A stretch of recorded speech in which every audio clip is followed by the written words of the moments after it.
వెంకటేశ్వర స్వామి లీలలతో అది టెస్టింగ్ పోయింది. టెస్టింగ్ చేసింది ఎవరు? తాడేపల్లి ప్యాలెస్ వైఎస్ ల్యాబ్ కాదు. తాడేపల్లి ప్యాలెస్ వైఎస్ ల్యాబ్ కాదు. National dairy development board of Gujarat లో ఉండే national dairy development board one of the number 1 laboratories ఈ ప్రపంచంలోనే, భారతదేశంలో కాదు, ఈ ప్రపంచంలోనే నంబర్ 1 ల్యాబ్. ఏమయ్యా, ఇదిగో test report. Water and food analysis laboratory TTD వాళ్ళు చేసింది. ఇదిగో రిపోర్ట్. ఒక్కటొక్కటి చూపిస్తాను, మీకు అవసరమైందో చెప్తాను. 2 ఇదిగోండి, ప్రతి యాసిడ్, ప్రతి కాంపోనెంట్, దీంట్లో ఆ మిల్క్ లో ఉండే ప్రతి ఐటమ్ కూడా ఏమేమి ఉన్నాయి, అసలు ఏముంది దీంట్లో, ఆ నెయ్యిలో, ప్రతి ఒక్క రిపోర్ట్ 52 ఐటమ్స్ని అనలైజ్ చేసి మీరు సప్లై చేసిన నెయ్యిని మొత్తం అనాలిసిస్ చేసి రిపోర్ట్ ఇచ్చారు. National dairy development board final report annexure 1 ఇది చూడండి. దీన్ని ఫోకస్ చేయండి, చెప్తా.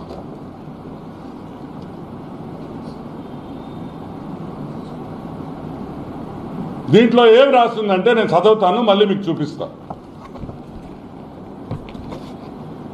Yes value equation of it suspected adulterants as per ISO 17678 2019.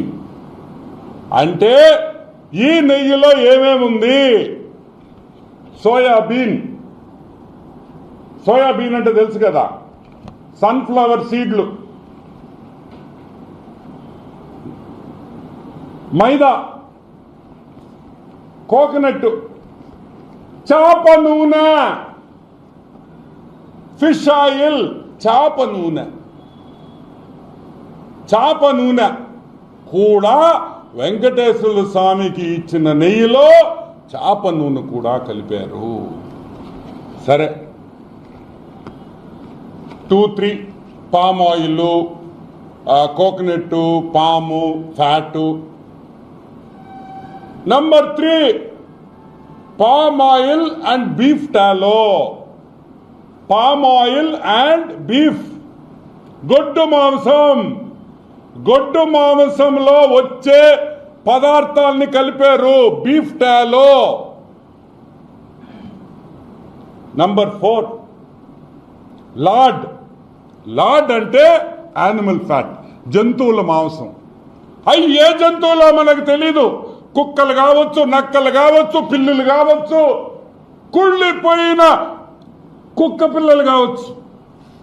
మనం చూస్తుంటాం, కుక్కల మాంసం వస్తుంటుంది చెన్నై నుంచి. మా నెల్లూరుకి ఎన్నిసార్లు పట్టుకున్నారో తెలుసా మీకు? ఏమా నెల్లూరులో పట్టుకున్నారు లేదా? 1000 టన్నులు పట్టుకున్నారు, 100 టన్నులు. ఆ నూనె కూడా వాడారని భయముగా ఉన్నది. సరే, ఇది ఒక రిపోర్టే కదా, ఇది తప్పు కావచ్చు అన్నారు. ఇదిగోండి సెకండ్ రిపోర్ట్, ఇంకొక రిపోర్ట్ AB023654. ఇదిగోండి, నేను క్విక్గా చూపిస్తాను. Same thing. ఇదిగోండి,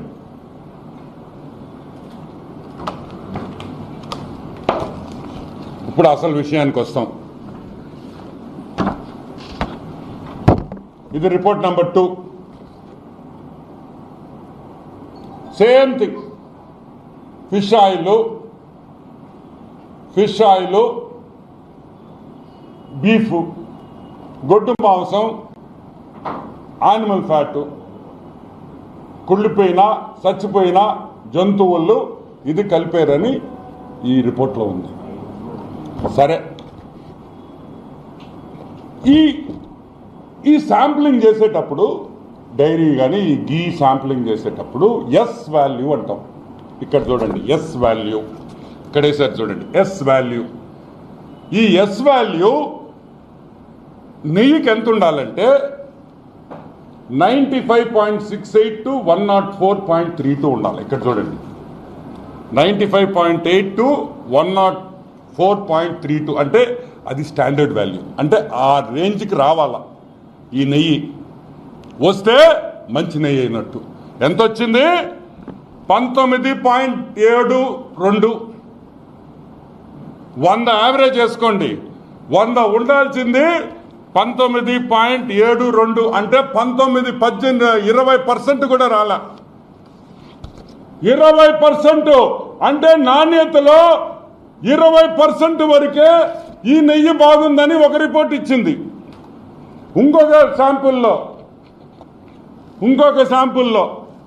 19.77, ఇక్కడ వచ్చి 19.72 ఒకటి, ఇదిగోండి 19.77. 100 యావరేజ్ ఉండాల్సింది.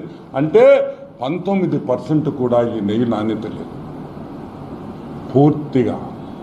పూర్తిగా గొడ్డు మాంసం, చాప ఆయిల్, చాప నూనె, కుళ్ళిపోయిన జంతువుల్ని వాడారు, ఆ మాంసం వాడారు, దీంట్లో కలిపారనే రిపోర్టు మేము చెప్పటంలా, నేషనల్ డైరీ డెవలప్మెంట్ బోర్డు చెప్తా ఉంది, వాళ్ళ ల్యాబొరేటరీ చెప్తా ఉంది. ఒక శాంపుల్ కాదు, 2 శాంపుల్స్, ఇంకా కూడా శాంపుల్స్ ఉన్నాయి. ఇంకా నాకు అన్ని చూపిస్తే మీకు అర్థం కాలేదని నేను 2 చేయించాను.